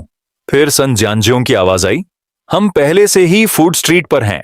तुम कहां हो? नीचे आओ और हमसे मिलो। तुम बहुत खुश हुए। बहुत बढ़िया। ऐसा लगा जैसे मुझे नींद आ रही थी और तकिया आ गया हो। ये दोनों एकदम सही टाइम पर आए। लेकिन तुम्हें पता है, ये दो अच्छे दोस्त सच में तुम्हारे साथ अच्छे हैं। वे तुम्हारी मदद करने के लिए अपना गेम टाइम छोड़कर आना चाहेंगे। वे सच में लॉयल हैं। तो तुम जल्दी से उन्हें लेने के लिए फूड स्ट्रीट से नीचे गए। किराए के कमरे में पहुंचकर तुमने उनके लिए कोक के 2 कैन भी खोले। अरे, इस किराए के कमरे में डबल बेड है। तुम लियो रुयान को गर्ल्स डॉर्मेट्री से बाहर लाने का प्लान तो नहीं बना रहे हो ताकि वह यहां तुम्हारे साथ सो सके, है ना? वांग दाजुआंग ने मजाक किया। तुमने हंसते हुए कहा, बिल्कुल। लियो रुयान मेरे बच्चों की मां बनने वाली है। मैं उसे डॉर्म में सोने नहीं दे सकता, खासकर जुड़वां बच्चों के साथ। डॉर्म में रहना बाहर रहने जितना आसान नहीं है। तुम्हारी बातों से वे दोनों चौंक गए। क्या?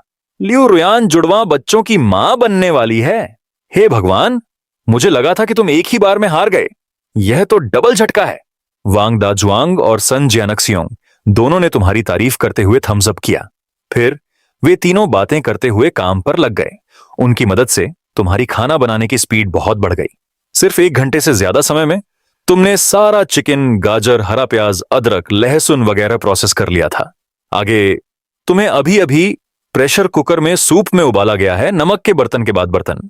तुमने सारे चिकन बुलियन और बाकी सब चीजों को इलेक्ट्रॉनिक स्केल का इस्तेमाल करके ग्राम तक तौला, बिल्कुल रेसिपी के हिसाब से, बिना जरा सी भी गलती के। सन जियानक्सियोंग और वांग डाजुआंग दोनों हैरान रह गए और बोले, हमें कभी उम्मीद नहीं थी कि बच्चा होने के बाद तुम इतने ध्यान से काम करोगे। सूप बनाना भी इतना खास होता है। तुम्हारा सारा बेफिक्र रवैया चला गया है। तुम हंसे बिना कोई वजह बताए। जैसे जैसे प्रेशर कुकर में सूप ज्यादा देर तक उबलता रहा, कमरे में खुशबू और तेज होती गई। वांग दाजुआंग और सन जियानक्सियोंग उस स्वादिष्ट पौष्टिक सूप को सूंघकर लगभग लार टपका रहे थे।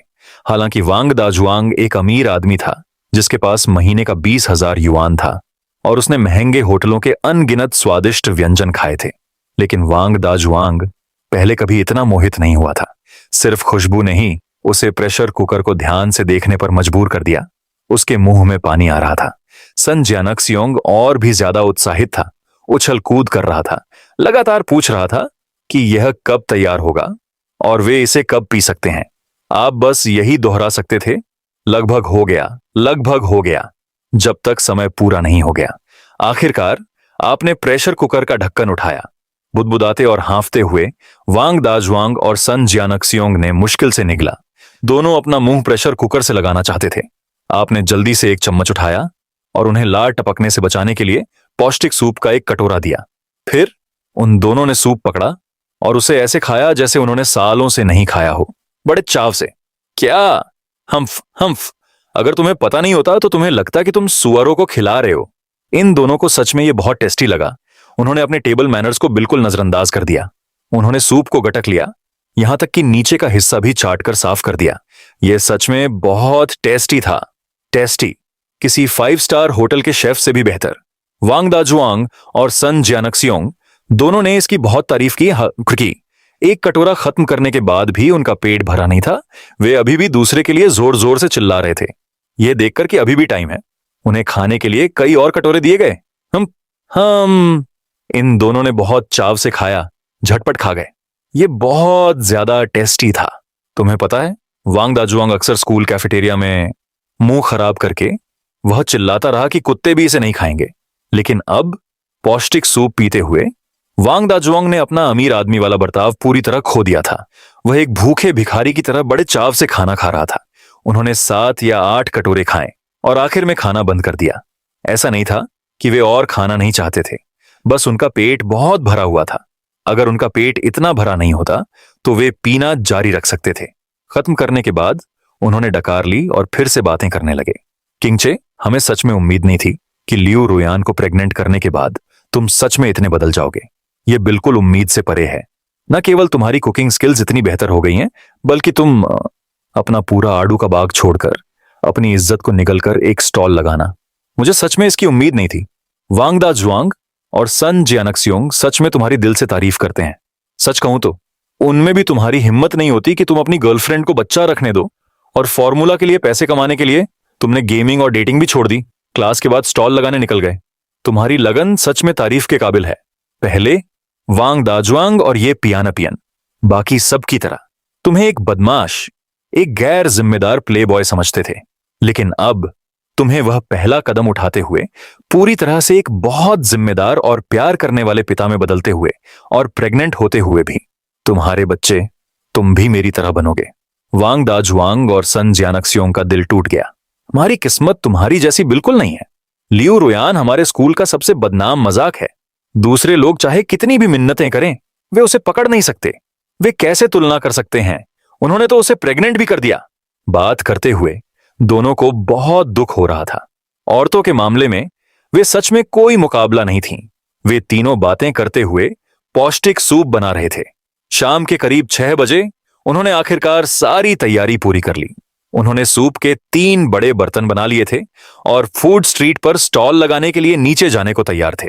खटखट खटखट तीनों ने सामान आगे पीछे किया, जल्दी जल्दी सामान तैयार किया। बर्तन, पैन, टेबल और कुर्सियां सब ट्राईसाइकिल पर लाद दिए गए। टेबल और कुर्सियां सब एकदम नई और फोल्डेबल थीं, नहीं तो ट्राईसाइकिल उन सबको नहीं रख पाती। कटोरे और चॉपस्टिक भी सबसे अच्छी क्वालिटी के, सबसे साफ और डिसइंफेक्टेड थे। सिर्फ सफाई ही इसे स्नैक इंडस्ट्री के टॉप टियर में से रखती है। हालांकि आपकी लोकेशन सही नहीं है, क्योंकि सड़क के ठीक उस पार एक यूनिवर्सिटी है। हर शाम स्नैक स्ट्रीट यूनिवर्सिटी के स्टूडेंट से भरी होती है और बिजनेस फल फूल रहा है।